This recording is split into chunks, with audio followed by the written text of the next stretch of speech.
হরে কৃষ্ণ কৃষ্ণ কৃষ্ণ হরে হরে, হরে রাম রাম রাম হরে হরে। নমস্কার বন্ধুরা, কেমন আছেন আপনারা? আশা করি মঙ্গলময় ঈশ্বরের কৃপায় আপনারা সবাই খুব ভালো আছেন। টিআরওয়াই চ্যানেলে আপনাদের সবাইকে স্বাগত জানাই। তবে আজকে আমার ভিডিওর বিষয়বস্তু হলো অপরায় একাদশীর গুরুত্ব ও মাহাত্ম্য।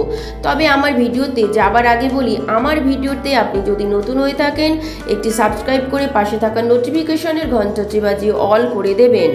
হিন্দু ধর্মের অন্যতম একাদশী হলো অপরা একাদশী।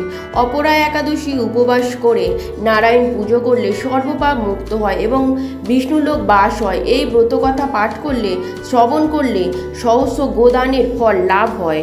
একদিন যুধিষ্ঠির শ্রীকৃষ্ণকে জ্যৈষ্ঠ মাসে কৃষ্ণপক্ষের একাদশী কি নামে পরিচিত এবং এই একাদশীর মাহাত্ম্য সম্বন্ধে জানতে চাইলে শ্রীকৃষ্ণ বলেন, বহু পুণ্য প্রদানকারী মহাপাপ বিনাশ হয়, পুত্র দান করে।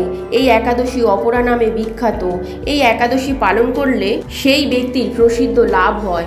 ব্রহ্মহত্যা, গোহত্যা, পরনিন্দা, পরস্ত্রী গমন, ভ্রূণ হত্যা, মিথ্যাচার, যারা ওজন বিষয়ে ছলনা করে, শাস্ত্রের মিথ্যা ব্যবসা প্রদান করে, মিথ্যা চিকিৎসা রত থাকে, যারা মিথ্যা সাক্ষ্য দান করে ইত্যাদি গুরুতর পাপ থেকে মুক্ত পাওয়া যায়।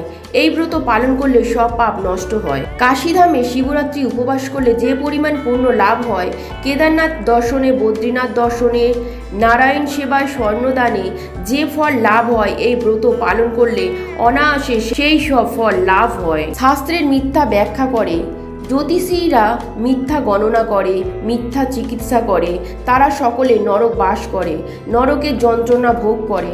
এই সব ব্যক্তি এই ব্রত পালন করলে তারা সকল পাপ থেকে মুক্ত হয়। ক্ষত্রিয় যদি নিজ ধর্ম ছেড়ে যুদ্ধক্ষেত্র থেকে যদি পালিয়ে যায় তবে তিনি ঘোরতর নরকগামী হয়। তবে সেই ব্যক্তি যদি এই অপরা একাদশী ব্রত পালন করে তিনি মুক্ত হয়ে স্বর্গে লাভ করে। মকর রাশিতে সূর্য অবস্থানকালে মাঘ মাসে প্রয়াগস্নানে যে ফল লাভ, শিবরাত্রিতে কাশীধামে উপবাস করলে যে পূর্ণ লাভ হয়, সিংহ রাশিতে বৃহস্পতির অবস্থানে গৌতমী নদীতে স্নান, গয়াধামে বিষ্ণু পাদপদ্মে পিণ্ডদানে যে ফল পাওয়া যায়, কেদারনাথ দর্শনে, বদ্রীনাথ নারায়ণ সেবা, সূর্যগ্রহণে কুরুক্ষেত্রে স্নানে, কেদারনাথ দর্শনে ঘোড়া, হাতি, দক্ষিণা সহ যজ্ঞ সম্পন্ন এই অপরা ব্রত করলে এই সব ফল লাভ হয়। পাপ রূপ অন্ধকারে সূর্য সদৃশ এবং পাপ হস্তির সিংহস্বরূপ এই ব্রত পালন না করলে যে ব্যক্তি জীবন ধারণ করে জলে বুদ্ধর মতো তাদের জন্ম মৃত্যুই কেবল সার হয়। অপরা একাদশী করে নারায়ণ পুজো করলে সর্বপাপ মুক্ত হয় এবং বিষ্ণুর লোক বাস হয়। ব্রহ্মাণ্ড পুরাণে এই ব্রত মাহাত্ম্যর বর্ণনা করা হয়েছে। আমার ভিডিওটা আজ এই পর্যন্ত। আশা করি ভিডিওটা কেমন হয়েছে জানাবেন এবং কমেন্ট বক্সে হরে কৃষ্ণ বলে একটি কমেন্ট করে দেবেন এবং ভিডিওটা ভালো লাগলে লাইক করে অন্যদের জানাতে অনেক শেয়ার করে দেবেন।